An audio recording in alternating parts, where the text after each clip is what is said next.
السلام علیکم دوستو۔ حضرت سلیمان علیہ السلام نہر کے کنارے بیٹھے ہوئے تھے کہ ان کی نگاہ ایک چیونٹی پر پڑی جو گیہوں کا ایک دانہ لیے نہر کی طرف جا رہی تھی۔ حضرت سلیمان علیہ السلام نے اس کو غور سے دیکھنے لگے۔ جب چیونٹی پانی کے قریب پہنچی تو اچانک ایک مینڈک نے اپنا سر پانی سے نکالا اور اپنا منہ کھولا تو یہ چیونٹی اپنا دانہ کے ساتھ اس کے منہ میں چلی گئی۔ مینڈک پانی میں داخل ہو گیا اور پانی ہی میں بہت دیر تک رہا۔ حضرت سلیمان علیہ السلام اس کو بہت غور سے دیکھتے رہے۔ ذرا ہی دیر میں مینڈک پانی سے نکلا اور اپنا منہ کھولا تو چیونٹی باہر نکلی، البتہ اس کے ساتھ دانہ نہ تھا۔ حضرت سلیمان علیہ السلام نے اس کو بلا کر معلوم کیا کہ ماجرا کیا تھا اور وہ کہاں گئی تھی۔ اس نے بتایا کہ اے اللہ کے نبی، آپ جو نہر کی تہہ میں ایک بڑا کھوکھلا پتھر دیکھ رہے ہیں، اس کے اندر بہت سے اندھے کیڑے مکوڑے ہیں۔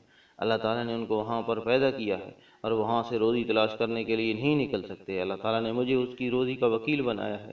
میں اس کی روزی کو اٹھا کر لے جاتی ہوں اور اللہ تعالیٰ نے اس مینڈک کو میرے لیے مسخر کیا ہے تاکہ وہ مجھے لے کر جائے۔ اس کے منہ میں ہونے کی وجہ سے پانی مجھے نقصان نہیں پہنچاتا۔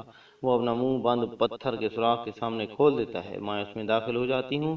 جب میں اس کی روزی اس تک پہنچا کر پتھر کے سوراخ سے اس کی منہ تک آتی ہوں تو مینڈک مجھے منہ سے باہر نکال دیتا ہے۔ حضرت سلیمان علیہ السلام نے کہا، کیا تو نے ان کیڑوں کی کسی تسبیح کو سنا؟ چیونٹی نے بتایا، ہاں وہ سب کہتے ہیں، اے وہ ذات جو مجھے اس گہرے پانی کے اندر بھی نہیں بھولتا۔